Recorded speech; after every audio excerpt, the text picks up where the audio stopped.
अस्सलाम वालेकुम नाज़रीन, मैं हूं आपका मेज़बान आमिर सुल्तान और आप देख रहे हैं जीएम उर्दू। तो आज हम मौजूद हैं बहावल नगर की तहसील हरुनाबाद में। तो आज आपको एक ऐसी शख्सियत से मिलवाने जा रहे हैं जो ऐसे नौजवान जिन्होंने ना सिर्फ अपने इलाके का और अब बल्कि पाकिस्तान का पूरे इंटरनेशनल लेवल पे नाम रोशन किया। तो आइए चलते हैं, उनसे पूछते हैं, गुफ्तगू करते हैं कि सबसे पहले उनसे मुख्तसर सा तारुफ़ करते हैं, उसके बाद जो जानते हैं कि उन्होंने ये वर्ल्ड मास्टरिंग रेसलिंग के हवाले से रिसेंटली एक अपने टाइटल नाम किया। उसके बाद उन्होंने पाकिस्तान का नाम भी रोशन किया। उनसे जानते हैं कि ये सब मेहनत उन्होंने कैसे की और यहाँ तक कैसे पहुँचे। तो सबसे पहले अस्सलाम वालेकुम अरब भाई। जी वालेकुम सलाम। बिस्मिल्लाहिर्रहमानिर्रहीम। मैं मोहम्मद आलम, वर्ल्ड चैम्पियन मास रेसलर। रिसेंटली मैं रशिया में यकतूस के शहर वर्ल्ड चैम्पियनशिप खेलने के लिए गया था पाकिस्तान की तरफ से। वहाँ पे 90 केजी में खेलते हुए अपने मद्दे मुकाबल हरीफों को हराते हुए कांसी का मेडल हासिल किया है। इस हवाले से मैं पूरी कौम को आपके चैनल से मुबारकबाद पेश करता हूँ। और सब आपके न्यूज़ का चैनल कि आप स्पोर्ट्स की प्रमोशन के लिए आप मेरे पास तशरीफ़ लाए, शुक्रिया। तो आलम भाई, ये सबसे पहले बताइएगा कि क्या आप एक बैकवर्ड एरिया है, क्योंकि हमारी जो तहसील हैरूनाबाद है यहाँ पे सबसे बहुत से मसाइल का सामना करना पड़ता है, क्योंकि यहाँ पे वसाइल भी बहुत कम है। तो इन हालातों में आप यहाँ से लेके इंटरनेशनल लेवल तक कैसे पहुँचे? जी, सबसे पहले तो अल्लाह पाक की ज़ात की मदद मेरे साथ शामिल थी।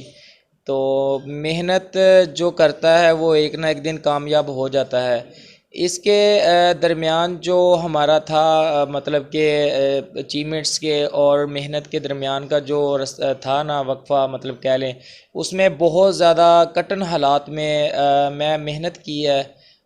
जबकि इतने वसाइल भी नहीं थे मेरे पास। मिडिल क्लास फैमिली से तल्लुक़ रखता हूँ और एक जुनून था कि मुल्क पाकिस्तान के लिए कोई अचीवमेंट्स लाऊँ।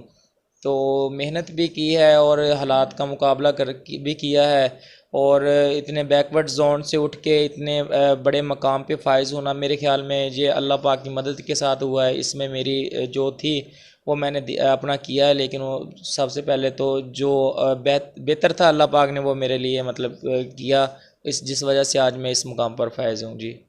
तो आलम भाई, यहाँ पे एक और क्वेश्चन है आपसे कि यहाँ तक आपको पहुँचने के लिए ज़ाहिर सी बात है माली मामनत भी रही होगी और इसके साथ किसी न किसी की सपोर्ट भी रही होगी। तो इसमें बताइएगा कि इसमें सबसे ज़्यादा आपको किस शख्सियत ने सपोर्ट की और इस वाले से आप क्या कहना चाहेंगे? जी, अपना आमिर साहब, इस हवाले से मैं स्पेशली आपके न्यूज़ चैनल से मैं वाइटल ग्रुप ऑफ कंपनी का बेहद मशहूर हूँ कि जहाँ पे स्पोर्ट्स है वहाँ पे वाइटल भी हमारे साथ है, हमारे स्पोर्ट्समैन के साथ। तो उनका आपके न्यूज़ चैनल से फिर अगेन उनका शुक्रिया अदा करता हूँ कि उन्होंने मुझे स्पॉन्सर किया और मैं मुल्क पाकिस्तान के लिए इतना बड़ा जाज लेके आया। चौधरी गुलाम मुर्तज़ा साहब और आसिफ सना साहब, इनकी सपोर्ट मेरे साथ रही है। और जो हमारे नवाब फुरकान खान साहब है, पाकिस्तान मास रेसलिंग फेडरेशन की सपोर्ट भी मेरे साथ है। और इतनी बड़ी अचीवमेंट के साथ मतलब साथ इन लोगों की सपोर्ट मेरे साथ रही है। जी। तो जैसे आपने आलम भाई की बात सुनी, उनका भी यही कहना है कि हमारे लोकल जो कंपनीज़ हैं या इंटरनेशनल कंपनीज हैं वो उन्होंने प्राइवेट तौर पे हमें स्पॉन्सर किया।